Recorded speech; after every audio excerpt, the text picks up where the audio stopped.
Now, up here on stage in front of me, these are the Lone Pine Rangers. I am Ranger Taylor. This is Ranger Kaylee. We have Greg, Scott, Meredith, Andrew, Ingrid, Madison, Ranger Bree, and Ranger Cody over here. And we all work here at the park. And fortunately, we all have just a smidge of musical talents, or at least we think so. You will be better. So we're really pleased to be here tonight and be able to play some music for you. And really, we start back with the sounds of the hills, and we take you guys through and give you a sense of what these pine trees got to listen to. You know, what the prairie, what kind of sounds have been out here for a long period of time. So really hope you guys like the program. Tonight, we will all take a journey through time. An audible voyage through the evolution of music that has long echoed in the plains and hills of this region, now known as Wind Cave. The Lone Pine Rangers, Ranger Taylor and myself, are going to share some of these stories with you through song. And in order for this to be a proper story, we'll need to start at the beginning. Long before this land was called Wind Cave, it belonged to the heart of the Great Plains.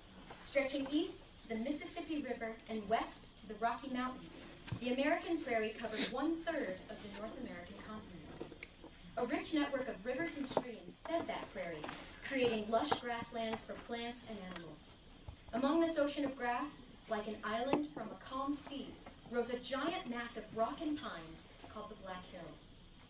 And at the base of these hills, on the most southwestern side of the mountain range, lay a vast prairie vista, and hidden within it, a small hole in the ground that blew wind. The wind here blows above ground as well as below, and carries the sweet notes of nature across the plains and beyond. Often you can hear a meadowlark serenading the sunshine.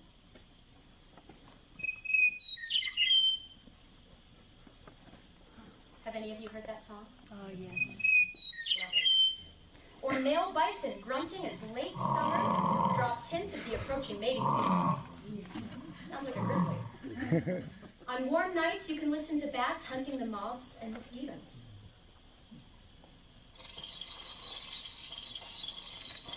And in the fall, September's song is that of the elk's bugle. Oh, I take it back. Pretty quiet elk. Maybe not. Once long ago, even the lonesome song of the wolves could be heard resounding across the vast American prairie.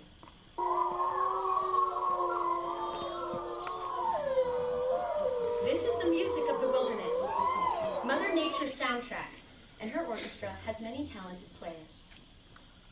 The first people that came to the Black Hills lived in harmony with this music. They listened to the sounds of the wild and studied the animals that made them. Using resources from the land, such as wood and bone, they fashioned their own instruments and played songs to commemorate ceremony, war, and celebration. The sounds of drums and flutes, as well as many other instruments, soon accompanied the prairie orchestra, and music filled the hills.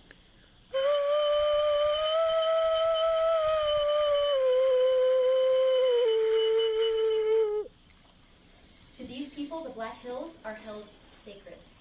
And if you spend any amount of time here, you can understand why. Then, in the 19th century, the plains started to hear a different kind of music. Homesteaders, hearing tales of the beauty of the West, began to travel to the hills in search of new ventures. They sang of the majesty of the landscape, the excitement of pioneering, and of all the interesting wildlife they encountered along the way. Bison, pronghorn antelope, and flocks of birds frequented their lyrics. Here's a song you all may recognize, and I invite you to sing along. Home, home on the range, where the deer and the antelope play, where seldom is heard a discouraging word, and the skies are not cloudy all day, where the air is so pure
discouraging world, and the skies are not cloudy all day.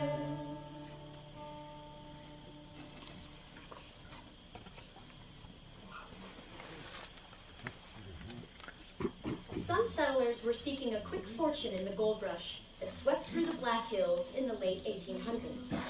In 1889, a family moved to Wind Cave with a mining claim to investigate whether or not there was any gold to be found in the small blowhole in the southern Black Hills.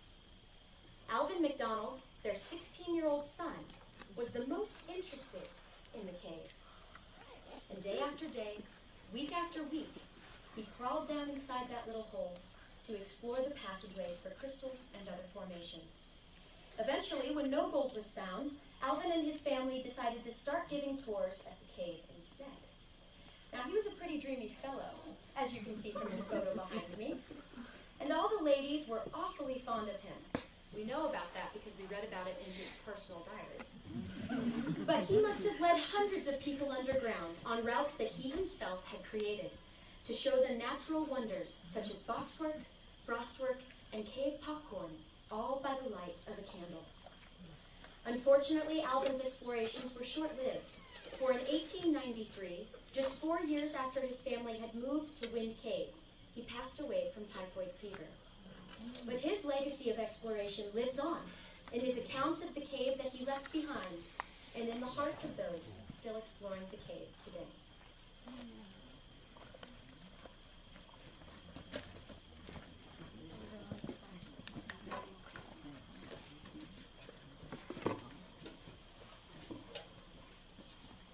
As I went down through the passageway, looking for the boxwork in the cave, and who shall bear the candle flame, dear Alvin, show us the way. Oh, ladies, let's go down, come on down. Oh, ladies, let's go down through the passageway. As you unravel your ball of twine, traveling deeper back in time as we descend the stony line, good Alvin, show us the way. Oh, fellas, let's go down, come on down. Oh, fellas, let's go down through the passageway. As we walk past the frostwork white, shimmering in the candlelight, oh, how it glows, how it shines, sweet Alvin, show us the way. Oh, children, let's go down, come on down. Oh, children, let's go down through the passageways. As our candles burn down low, thank you for the tour, we'll miss you so, but in good time we all must go. Alvin, show us the way. Oh, Alvin, let's go down, come on down. Oh, Alvin, let's go down through the passageways.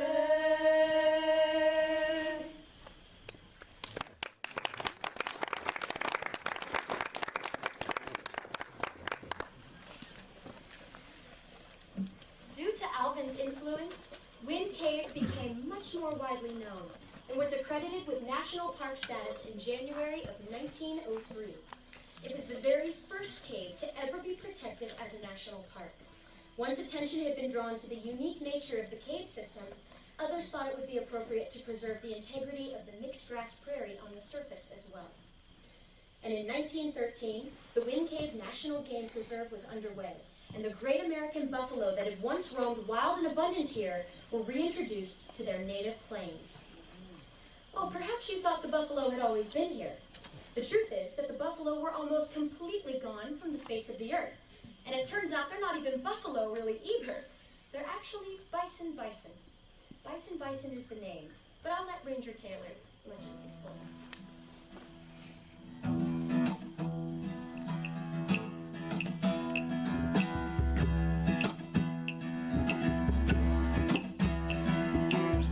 Allow me to introduce myself. I'm an animal, nice and sweet. I've been around for a long, long while. Out on the plains is where I feed. I got horns, hooves, and a big old hump. I've got a real thick coat that keeps me warm. When I'm spooked, I will stampede. You better keep your distance from harm. Pleased to meet you. I hope you guess my name. Woo-hoo. Woo-hoo. Guess what's puzzling you is the confusion with my name.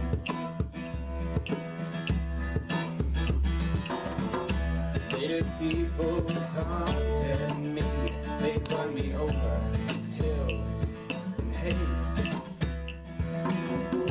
Leave the village for the coming year. Not one thing did they waste. They use my hide to build their homes. They use my horns, cups and spoons. They use my bones for knives and tools, and my hooves, they turn to glue. Pleased to meet you. I hope you guess my name. And guess what's puzzling you is the confusion with my name. I used to roam 30 million strong. When the white man came, that all changed. They killed me for my coat and tongue, and nearly wiped me out a whole range. Now this part of the story gets a little bit sad. The bison were nearly totally gone. The only ones that were left were in zoos or in private farms. Well, private citizens decided to help them out, and they started to reintroduce the bison in the plains. And we got lucky, because one of the places that they picked was Wind Cave. Guess my name. Woo-hoo. Woo-hoo. It's puzzling you. It's the confusion with my name. Well, now we've grown back to the thousands, but not as many as we'd like to think. Conservation and national parks brought us back from near the brink. Now some still call me a buffalo, but bison is my real name. King of the prairie I'll always be, always wild, out on the plains. Pleased to meet you. Hope you guess my name. Bison. Pleased to meet you. Hope you guess my name. Bison. Pleased to meet you. Now you know my name.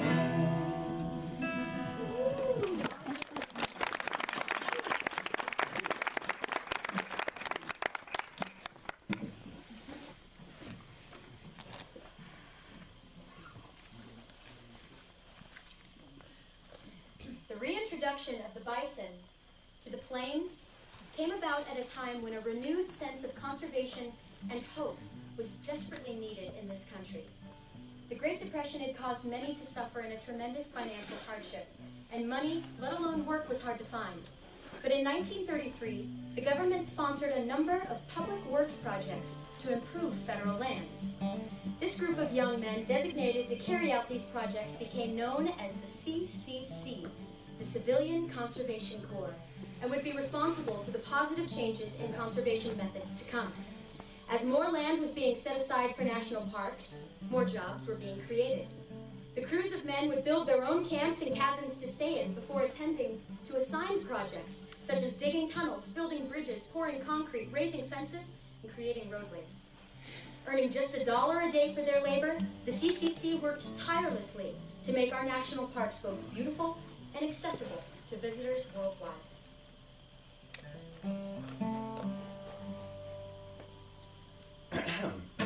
Got a little CCC song for you guys. Say that 5 times fast. I don't want to. I barely got it out once. In 1932, we took a little trip to western South Dakota with the shovel on our hip. We took a little bacon and we took a little beans, and we met up on the prairie just outside of Hot Springs. We're the CCC and we dig a lot of tunnels. We make more money than we did before we came. $1 a day to send them to our families. So when we left Wind Cave, we'd never be the same. When we got there, we built a camp for all of us to stay in. Plain stony cabins with a chimney and a stove. Hard work and toil in the South Dakota sunshine. But when we finished, all of us had brand new homes. We're the CCC and we dig a lot of tunnels. We make more money than we did before we came. $1 a day to send them to our families. When we left Wind Cave, we'd never be the same. When we came to Wind Cave, the stairs were made of wood. Everybody really knew that they weren't very good. We mixed a lot of concrete every minute we could spare, and when we finished pouring it, we had a lot of stairs.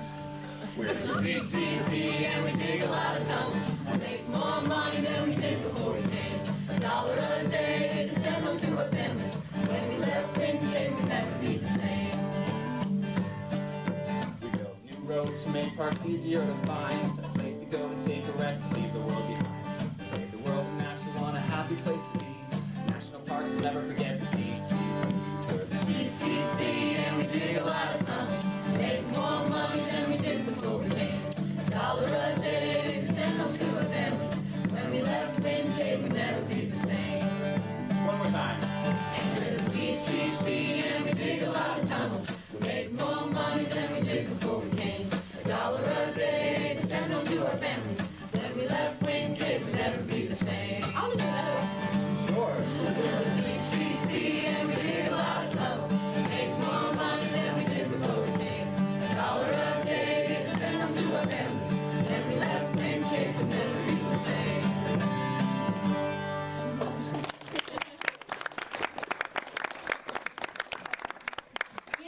The CCC can still be seen today. By building roads and bridges to make remote parts of the country more accessible, more people could visit and enjoy national parks. With an increase in visitation, more and more people were experiencing the American wilderness firsthand. People were coming from far and wide to soak in the sights and sounds of wilderness beyond their wildest dreams. Here at Wind Cave, there are many species that call the prairie their home. Bison, pronghorn, elk, mountain lions, eagles, badgers, rattlesnakes, bats, salamanders, bobcats, coyotes, porcupines, prairie chickens, turkeys, black-footed ferrets, rabbits, mice, and deer, in addition to so many other plants and animals, require this vast prairie ecosystem to survive. But there is one creature, above all, that all the animals need for survival. Whether it's for food, for shelter, soil aeration, or fresh grass, all prairie animals require this creature to survive. Though they are very small in size, they are mighty in large numbers, and without them, the web of life upon the Great Plains would unravel. Behold, not him. Prairie dog! It's pretty cute. looks kind of frightening. You're cute. At that size.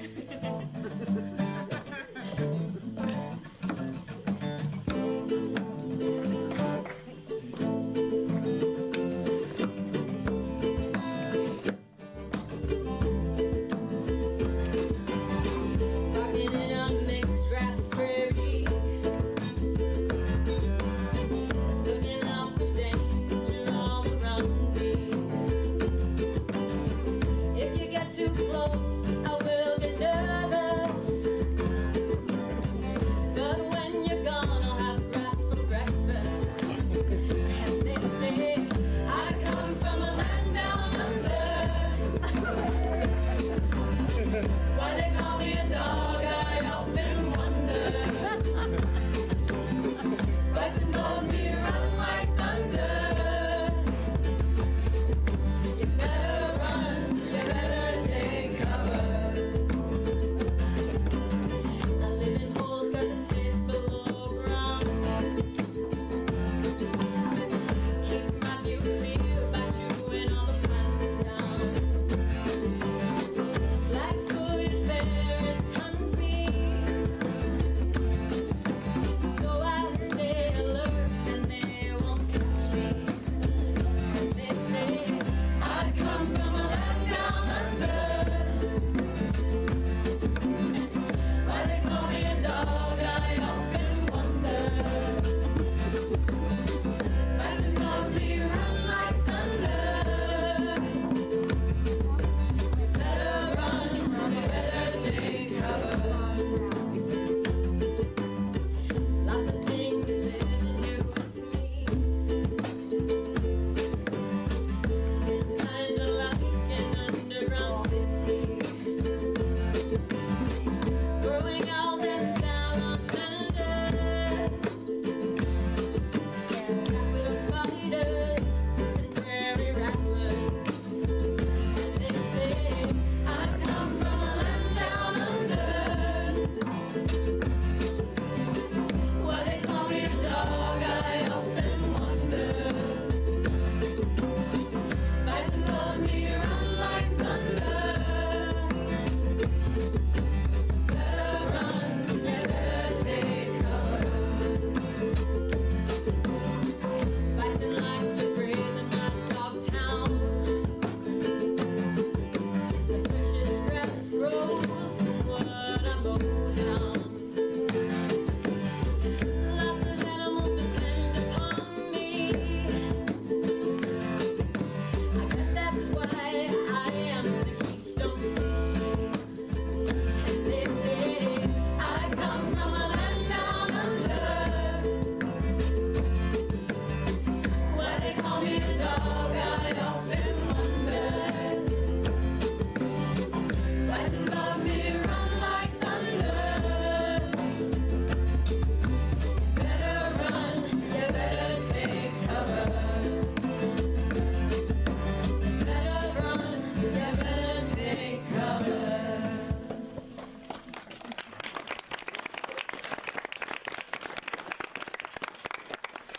It is no surprise that people come from all over the world to visit these charismatic hills.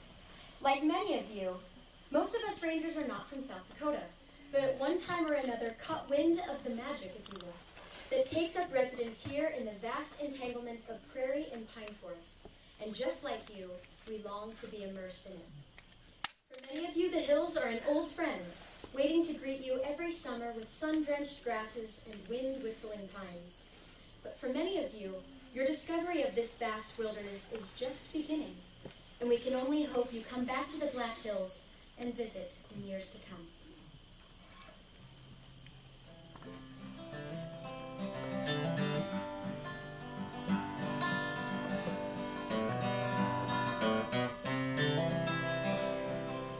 Take me back to the Black Hills of Dakota, to those beautiful mountains that I love.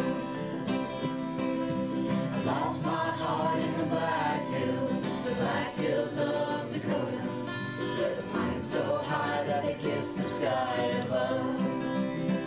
And when I get that lonesome feeling down my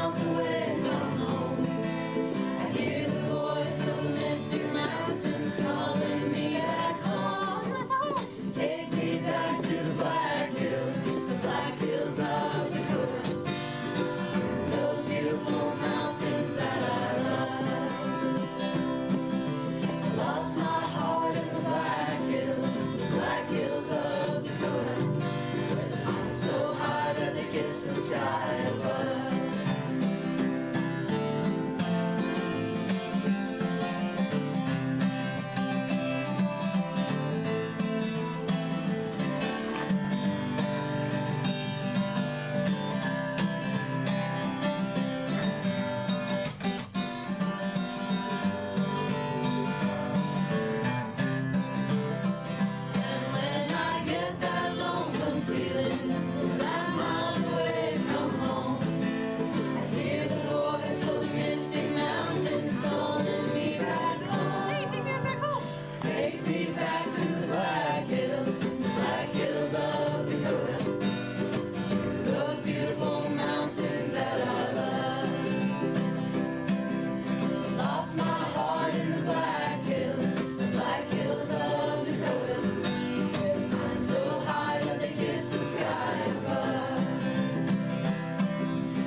From the feldspar canyons of Yosemite to the swampy Everglades of Florida to the dripping caverns of New Mexico, all the way up to the northern Great Plains, land has been set aside so that our children and their children and all future generations to come can witness our precious planet in its most natural form, the way the earth intended itself to be seen, and learn the many life lessons that wilderness is often so willing to teach us. Love, loss, and hope. These are the cornerstones of environmental preservation. We have seen species teeter the brink of extinction. Some have made comebacks, some were not so fortunate, but none of them were given much of a choice.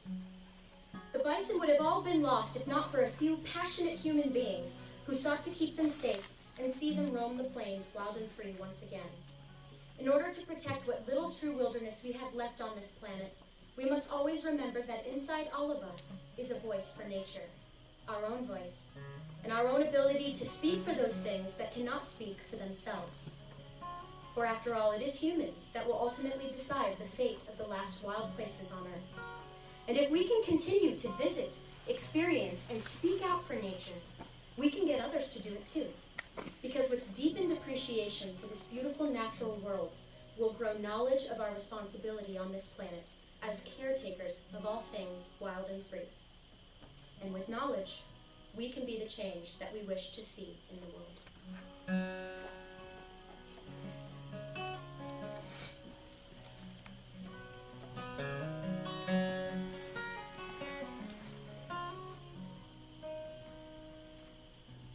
There's a cowboy I knew in South Dakota. His face was burnt deep by the sun. Part history, part French, and part Lakota. He was there when Black Elk was young. And he'd tell you a tale of the old days when the country was wild all around. He'd sit out under the stars of the Milky Way, and he'd listen as the coyotes howl, and they go, ooh, yip, ooh, yip, ooh. Ooh, yip, ooh, yip, ooh, yip, ooh.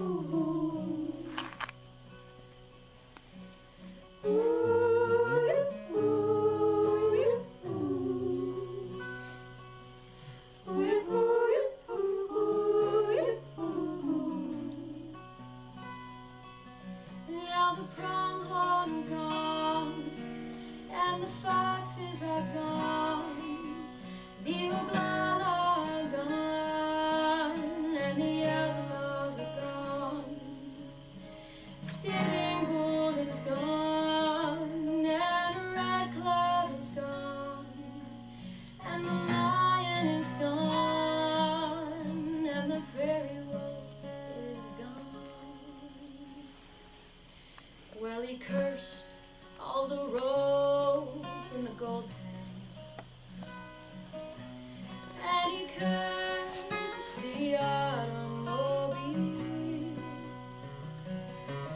Said this ain't no place for an old man like I am, in this new world of asphalt and steel. And then he'd look off someplace in the distance at something only he could see. He said, now all that's left of the old days are those damned old coyotes and me. And they go,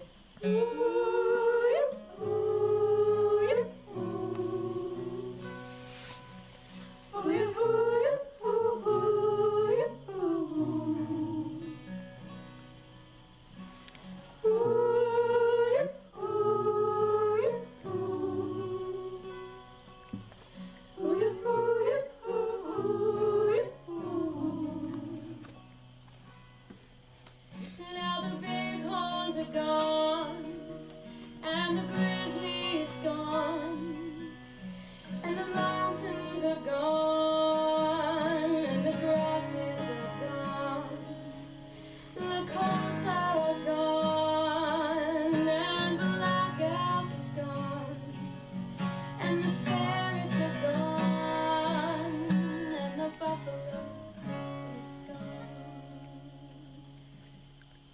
One morning they searched for his teepee. He disappeared without even a word. But that night, as the moon crossed the black hills, one more coyote was heard, and he said,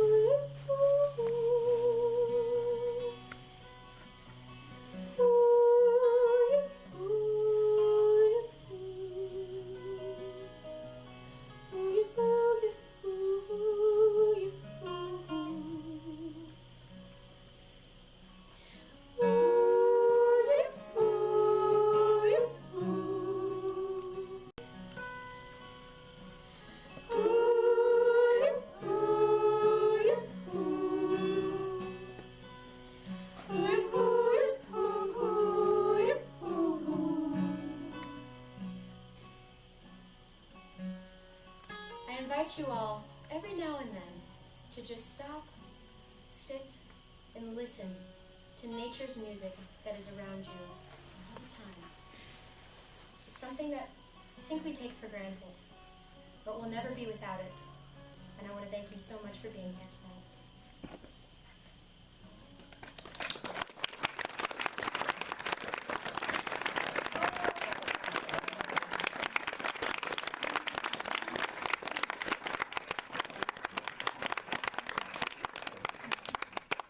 Thank you all so much. Thank you for coming to Wind Cave, and thank you for partaking in this program tonight. Did anybody have any questions about animals, or about trees, anything? What quadrant of the sky will the Perseid shower be most visible in? That's a good question. Most general thing I have for you is they're coming out of the northern sky. Now they're called the Perseids because they come from northeast? Yes. All right, yeah, I was half right. They're called the Perseids because they come from the constellation Perseus, which we really can't see very well because it's covered up by the Milky Way. So look for that too. This is a great place to see the Milky Way tonight, especially if the moon cooperates a little bit. Other questions? How come the coyotes by my house don't sound like that song? You know, often, right there, down there by the visitor center, we can hear them calling at night. So if you guys keep your ears to the sky, you might be able to hear some. Last night I was here doing the campfire program, and we paused our campfire program because they were just right over top of this hillside over here behind us. So, as you guys are camping at night, keep your ears open. And last night they were saying that there was some bobcats down in the valley here too. So. Up on that trail that goes right across the street here and up in the back there, the coyotes were howling every night I've been here. All right. Yeah. And also the elk bugling back there. Really? Wow, that's early. But we're coming into that season. Very cool. We have a couple of pet mule deer in enclosure. The dog likes it, doesn't he? Yeah, he finds them all the time. Can I tease it? Any other questions for us? Well, thank you again, everyone. A national park is nothing without its visitors. So hats off to you guys for being here. Thank you. Good night.